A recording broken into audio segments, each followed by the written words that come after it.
What's up, everybody? It's Max Blumenthal for The Gray Zone. E aí, pessoal?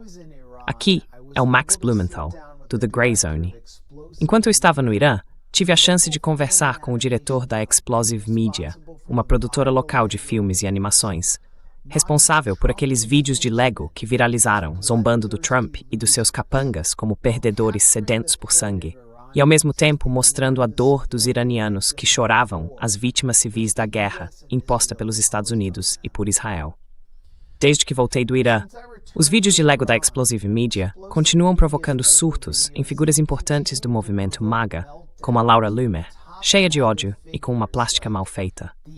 Hate-filled botched plastic surgery victim Laura Loomer.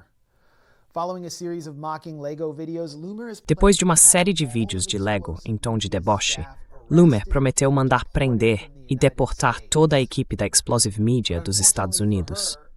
Mas, para azar dela, eu encontrei o diretor da empresa num escritório na cidade natal dele, em Teherã, onde ele trabalha de forma anônima por questões de segurança.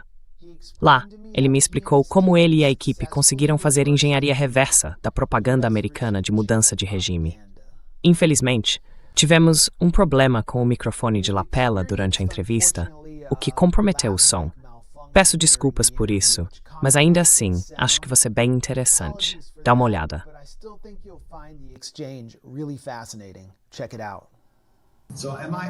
Então, eu posso colocar algum do seu trabalho no YouTube junto com essa entrevista? Sim. Preciso começar com você, porque você foi banido do YouTube, certo? Sim. Acho que a gente já foi banido do YouTube 3 vezes.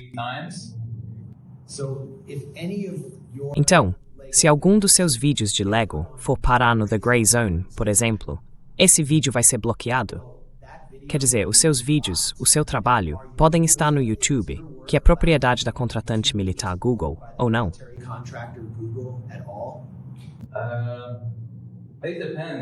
Depende. Depende de quanto isso viraliza, e isso depende de qual parte dos nossos vídeos está sendo alvo. Só viralizar, só ser distribuído, não é o que realmente importa.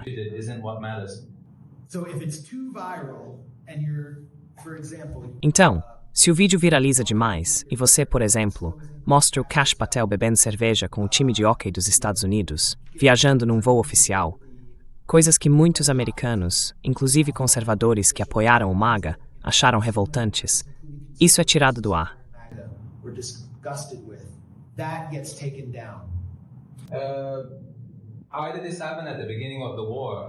Como isso aconteceu no começo da guerra? Eu acho que foi porque nossos vídeos eram inimagináveis. Aconteceu logo no início da guerra. Mas quando viram que nossos vídeos estavam viralizando, eles bloquearam tudo. Nosso Instagram foi derrubado 3 vezes. Nosso YouTube também foi derrubado 3 vezes. Até outras contas do Google foram encerradas. A gente nem conseguia registrar uma conta do Google nos próprios celulares, nem nada parecido. Isso acontece muito.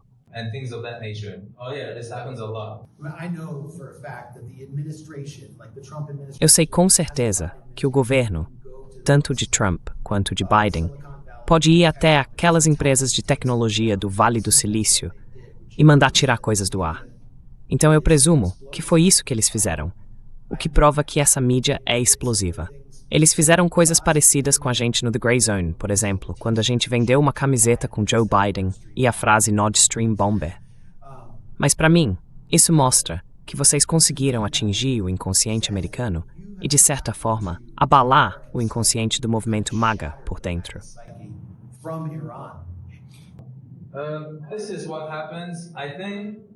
É isso que acontece, eu acho.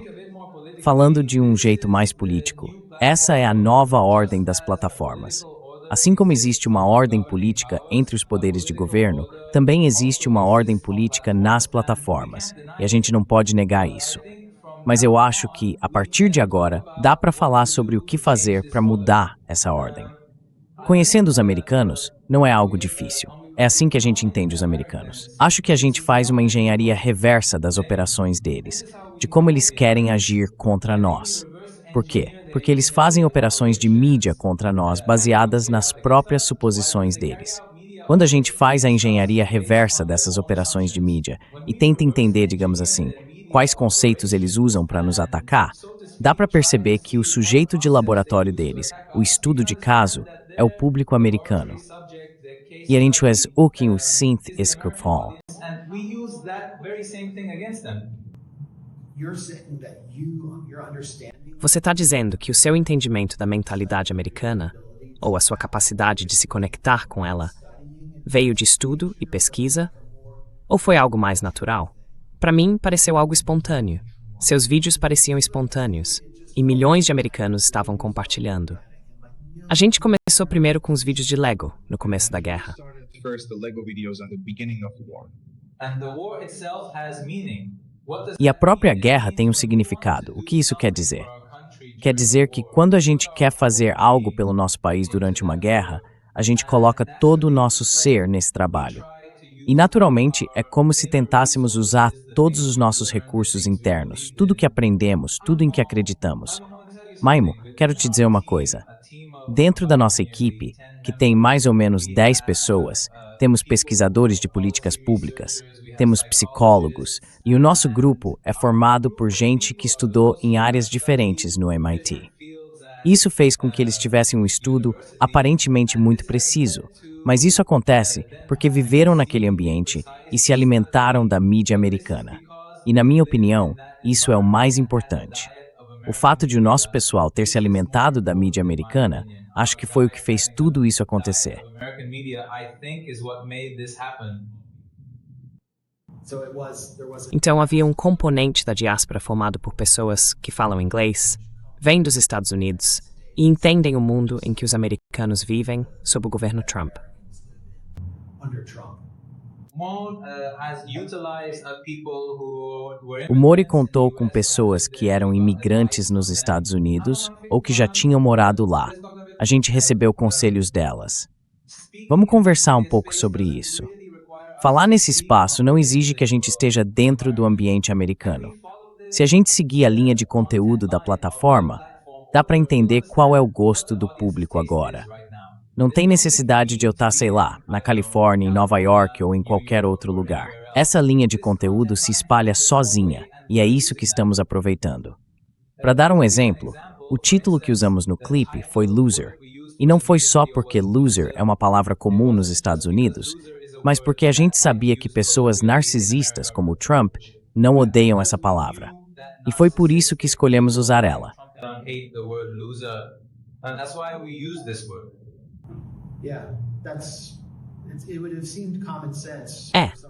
Isso é verdade.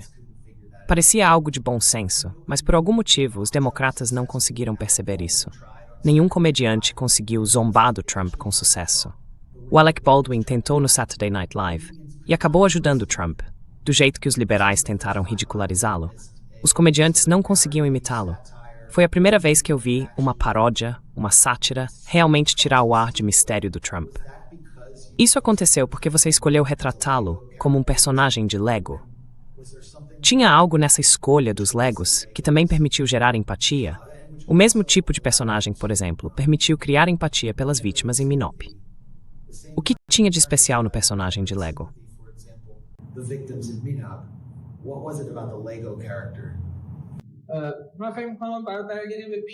Assumptions. A parte que eu mais gosto, quando negocio com as pessoas sobre suposições, é uma técnica de mídia. O Lego, por ser uma linguagem visual universal, ajuda a transmitir o conceito de forma mais fácil. Esse é um dos motivos para usar Lego. O segundo motivo é que, como ele reduz a violência das imagens, as cenas de guerra, que deveriam ser reveladoras, acabam perturbando menos o público. A gente se aprofundou bastante nessa ideia do Lego e conseguiu aplicar nossos objetivos de mídia dentro desse universo. Qual era o seu objetivo?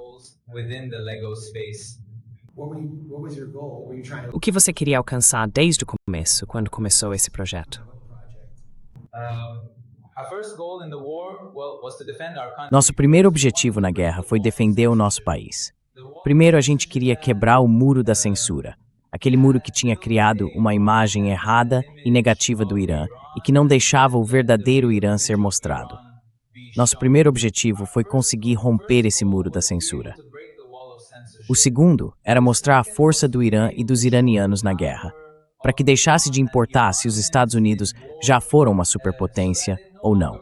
Eu quero mostrar que agora um país pode se levantar contra os Estados Unidos, que o invadiram e ainda assim vencer a guerra.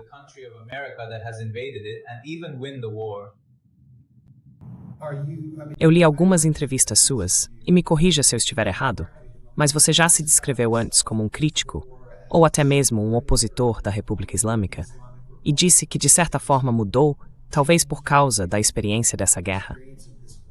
Você pode explicar como sua mentalidade mudou nos últimos meses? Ou talvez desde aquela guerra de 12 dias no ano passado?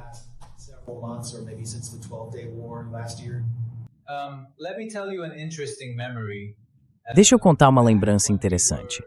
Na época em que a gente sofria ataques pesados da mídia americana e de veículos hostis, como éramos mais jovens e tínhamos estudado menos, a gente criticava muito o nosso próprio sistema e achava que tudo era culpa dele. Mas quando começamos a estudar e decidimos sair da nossa bolha de mídia, percebemos que não era bem assim. E olha, nesse caminho tivemos muitos protestos. Especialmente, por exemplo, nos anos 90, o nosso pessoal chegou a participar das manifestações contra as políticas econômicas do país. Só que depois que eu entrei nos espaços políticos e fui estudar, vi que não era bem o caso. E para resumir, a gente levou muito tempo para entender isso.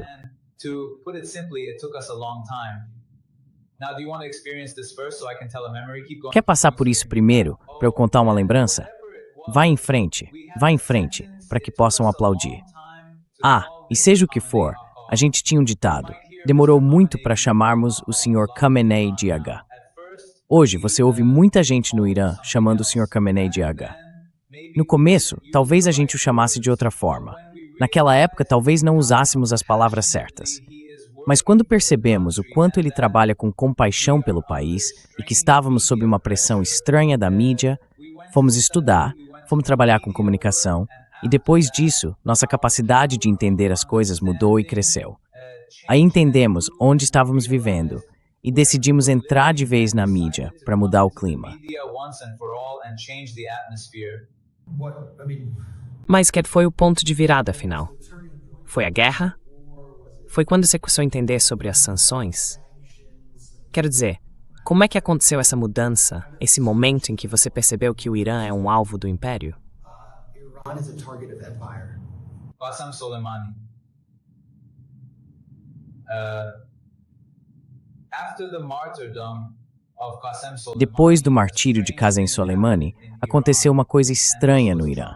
E esse foi o erro fatal de Trump, mandar assassinar ele. Depois da morte dele, muitos jovens como eu decidiram mudar de caminho. Sentiram que alguém que sempre trabalhou por eles, que se esforçou por eles, que se importava com eles, tinha sido tirado deles. Um amigo tinha sido tirado deles.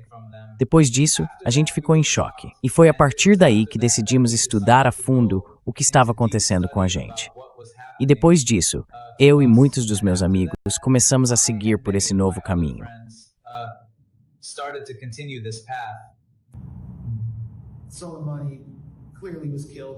O Soleimani claramente foi morto por causa da influência israelense dentro do governo Trump. Essa é a minha visão. Quer dizer, nós investigamos isso.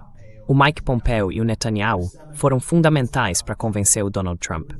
Mas, nos seus vídeos, você foca não exclusivamente, mas bastante nos Estados Unidos. Você fala sobre isso, mostra a influência sionista e os símbolos disso. Mas o seu objetivo é afetar a mente dos americanos. Ainda é esse o seu objetivo? Influenciar a mentalidade dos americanos? E por que você não tem mirado ou ironizado a liderança israelense da mesma forma? É porque você acredita que existe um grupo na sociedade americana que pode ser convencido que é contra a guerra e receptivo à sua mensagem? Porque, obviamente, os israelenses são totalmente genocidas.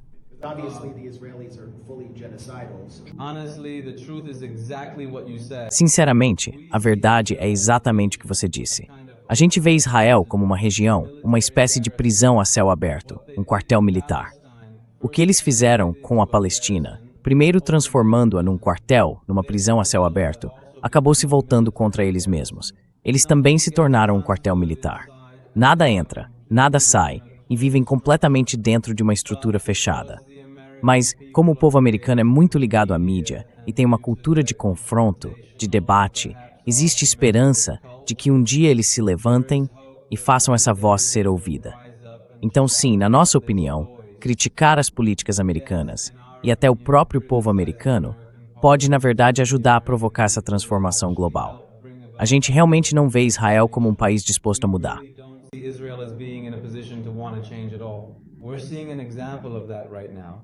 Estamos vendo um exemplo disso agora. Está cometendo genocídio. O que estamos enfrentando em relação a Israel vai além de uma guerra. Nada disso os afeta, e eles estão completamente fechados dentro de uma estrutura isolada. Mas com o povo americano, por estarem expostos à mídia e por causa da sua cultura mais confrontadora e talvez mais argumentativa, existe esperança de que um dia eles se levantem e façam essa voz ser ouvida.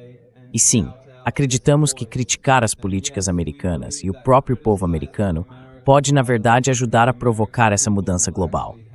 A gente realmente não vê Israel numa posição em que sequer queira mudar. Estamos vendo um exemplo disso agora. Está cometendo genocídio. Quando se trata de Israel, estamos falando de algo que vai além da guerra.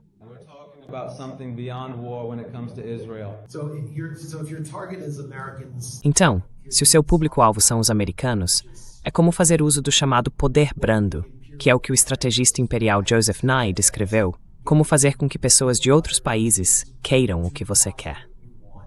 Mas o seu último vídeo foi no dia 4 de julho, e é uma crítica bem dura à fundação dos Estados Unidos, basicamente dizendo que o país foi fundado sobre um genocídio, o que é, de certa forma, um fato objetivo.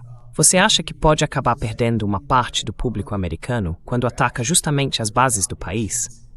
Isso representa uma mudança na sua mensagem e no tipo de público que você quer alcançar?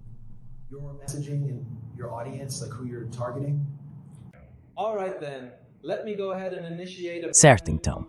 Deixa eu começar uma conversa totalmente nova aqui. Eu venho pensando nisso há muito tempo. Fiquei na dúvida se devia ou não dizer isso para você. Mas, sinceramente, é bem frustrante ver que o sonho americano acabou e que os Estados Unidos viraram um país que só tem um grande sonho, mas não mais uma realidade. Fico incomodado com o fato de que alguns americanos possam se ofender com o nosso conteúdo e levar isso para o lado pessoal. Mas eu queria perguntar só uma vez, na sua opinião, depois de Khamenei e de pessoas como ele, o sonho de liberdade ainda pode sobreviver? Existe alguém que vá conceder liberdade de graça e entregar isso para eles sem nenhum esforço? Eu tenho uma pergunta.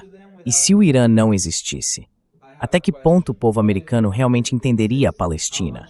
Não estou falando de quem, além do Irã e da Palestina, apoia essa causa hoje. Mas, se o Irã não existisse, e tantos americanos realmente dariam?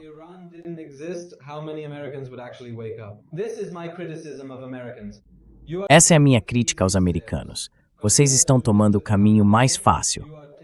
Comparados ao Sr. Khamenei, vocês estão agindo com muita tranquilidade. Mas, na minha opinião, só falar sobre liberdade não basta. Mais uma vez, é preciso agir. Não adianta só falar de liberdade juntos. O encontro de vocês precisa representar a liberdade. Se vocês realmente querem fazer a diferença, o primeiro passo é discutir isso nas próprias plataformas.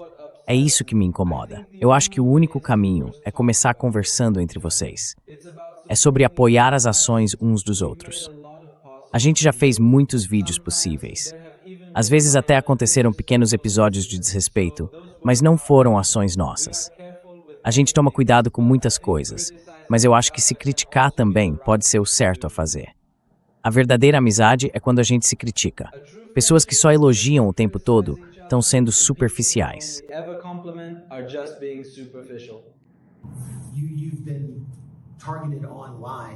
Você tem sido alvo de ataques online. Já houve tentativas em alto nível de te censurar.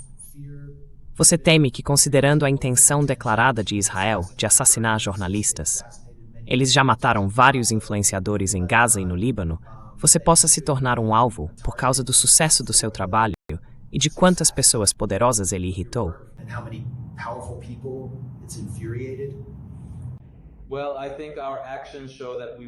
Olha, eu acho que as nossas ações mostram que a gente não teve medo e que seguimos em frente.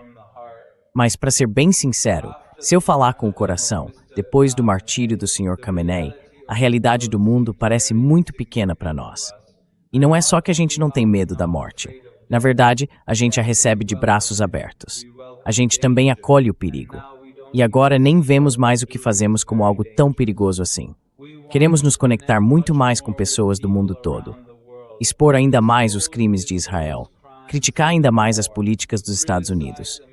E se a morte vier para nós, como veio para o Sr. Khamenei, será uma morte vitoriosa.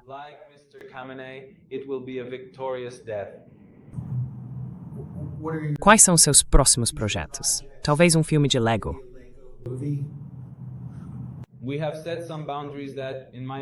Nós estabelecemos alguns limites que, na minha opinião, devem resolver as disputas.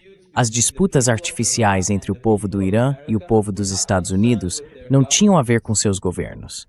No momento, estamos pesquisando e trabalhando sobre o tema da embaixada americana no Irã, o dólar e a era Pahlavi. Estamos fazendo um documentário animado e isso é muito interessante para a gente. Se a gente continuar vivo e sobreviver à próxima guerra, queremos dar continuidade a esse projeto. Por enquanto, estamos na fase de pesquisa para conseguir levar esse trabalho até o fim. Nós não somos apenas educadores iranianos de hoje. Não devemos ser educadores iranianos só de hoje. Precisamos trazer todos os problemas de volta para cá, pensando no quadro maior. Isso é pelo bem das imagens documentais do Irã. Isso é pelo Irã. Tem alguma coisa que você possa me contar sobre esse projeto? Pela embaixada, isso deve ter acontecido no Irã da era Pahlavi. Eu posso recomendar um livro que, se você puder levar para os Estados Unidos ou para outros lugares, apresente. O livro se chama Roosevelt Street Station. É um documentário completo, baseado em documentos sobre espiões americanos no Irã. Ele mostra tudo isso de forma totalmente documentada, desde a época do Shah, o que aconteceu na embaixada. Foi isso que levou nós, iranianos, a chamá-la de covil de espionagem e nos obrigou a fechá-la. Agora, talvez a gente não quisesse fazer isso, mas na minha opinião, é importante entender o motivo. A embaixada americana no Irã estava, antes de tudo, espionando, e foi por isso que precisou ser fechada. É preciso um pouco mais de união entre o povo iraniano e o povo americano, para que possam reconhecer a verdadeira origem do mal, perceber isso e, aos poucos, se afastar dessas políticas.